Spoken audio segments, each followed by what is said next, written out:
What is up, everybody? Welcome back to a beautiful morning of Button Check. We're about to dive into these buttons. So much godlike tournament action over this last weekend. I'm talking about Super Smash Bros. Ultimate, MK11, Street Fighter 5, Tekken 7, all kinds of stuff, and the list goes on and on. Let's get it. And on top of that, we also have an interesting discussion coming up. Some of the FGC pros were talking about it online a few days ago in honor of Endgame, and if you haven't seen that movie, it is godlike, not going to ruin it for you, but we'll also get into that as well. First off, let's get into these weekend winners, ladies and gents, versus Masters 2019. The results, we'll start with Street Fighter 5. Bonchan, ladies and gentlemen, Bonchan with Carrot and Sagat ended up taking it home for SF5. With no EX for Jen the really wants the right hit, doesn't get it. Bonchan is your versus Masters champion. Well fought by the local hero. And of course, here are the other weekend winners. So big up to everybody going on to Soul Calibur. Looks like Shinshan, if I'm pronouncing that name correctly. Soul Calibur winners, Super Smash Bros. Ultimate. There was definitely a lot of Ultimate action this weekend. Not only in this one, but of course other tournaments as well. Then rolling on to MK11, and then Under Night in Birth, and then ending it with Blaze Blue Cross Tag. So all in all, I think it was a great tournament. I didn't read like one negative review. Just now rolling on to the Northwest Majors.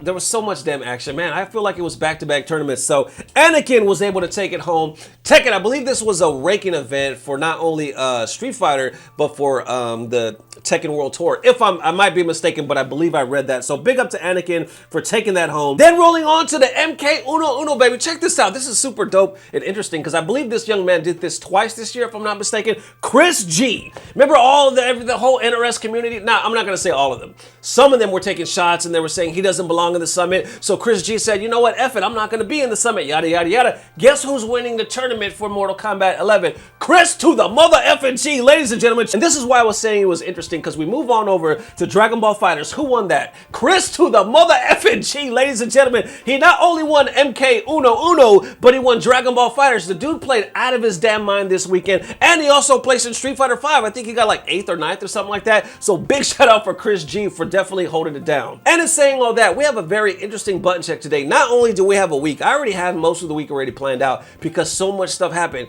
Anywhere from shots fired to drama to people actually almost throwing hands. Like, it was some stuff that went down. But like I said, we'll cover all that because there's so much to like write down and film and all this other stuff. But for now, we have that interesting topic that I was talking about that we filmed actually a few days ago. So what I'm going to do is include that footage here. So we'll have kind of like a 2-for-1 button check. Hope you guys enjoy it. Let's go. All right, so this was a very interesting topic. I actually saw it while I was here. I was like, you know what? Let's talk about it because I know the FGC is not perfect. We all know that, right? There's things that we would change, the things that, we would add and also take away. So Justin Wong posted this the other day. I thought it was interesting. He said, change the wording to FGC. And this little meme, right, that says, if you could take away one thing from the FGC, what would it be? Meaning, if you could snap your fingers, just snap it and make it go away like the almighty Thanos, what would you take away? And Justin adds to it saying, damn, that's a tough one, but I'd take away the ability to charge registration fee over $70. And James Shen actually brings up a good one, saying he wouldn't mind seeing the events take $1,500 to $2,000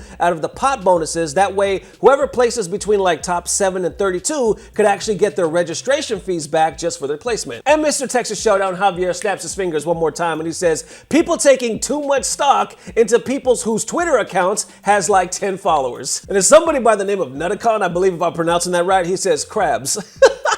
And of course, you remember the infamous crab drive-by that just happened at the pound with Hungry Box. Of course, it just happened. But it was funny because underneath him, Falcon X says, bro, he said FGC. And then the homie Cool Kid snaps his fingers as well, saying, can we please get paid on the spot or at the very least a week after if the price for a particular spot is like $400, for example, LOL. We've been waiting a good year for like $50. And on that note, Brian got to snap them fingers as well. And he says, pool's coming out the day before the tournament, late/emergency registration completely messing up the brackets, Sundays with 0 casuals in the venue, that really sucks, setups with no sound or headsets that don't work. So there it is, everybody. Hope you enjoyed the episode. If you could put on that magical glove and just snap your fingers, what would you have disappear from the FGC? I had to chime in as well, and mine was fake-ass personalities and people that are afraid of social media's white knight, so they refrain from speaking their honest opinions, and I said, yo, FGC, it's okay to disagree. Basically,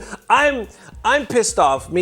not only the FGC, but just, you know, and I feel like this is long-winded, but in saying all that, there's too many FGC personalities. They get to a certain point, and I've seen it so many times. You get to a certain point, and all of a sudden you switch up.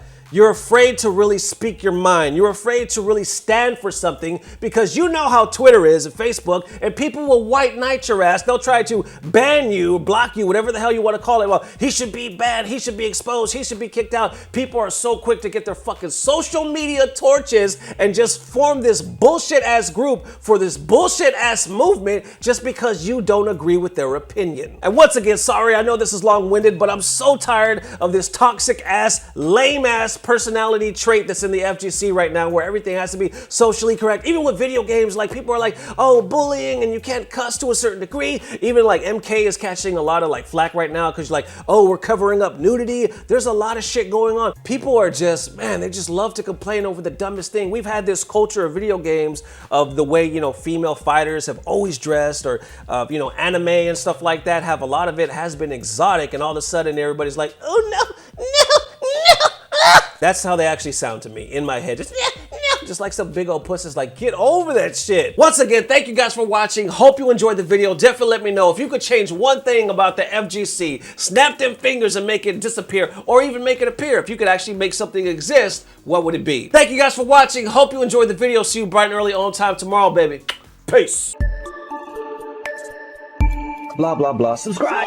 Be yourself and then do you. Keep it real, keep it honest, and just keep it positive. Do you to the fucking fullest. Do not apologize. People will get offended along the way just because they're looking to get offended. No.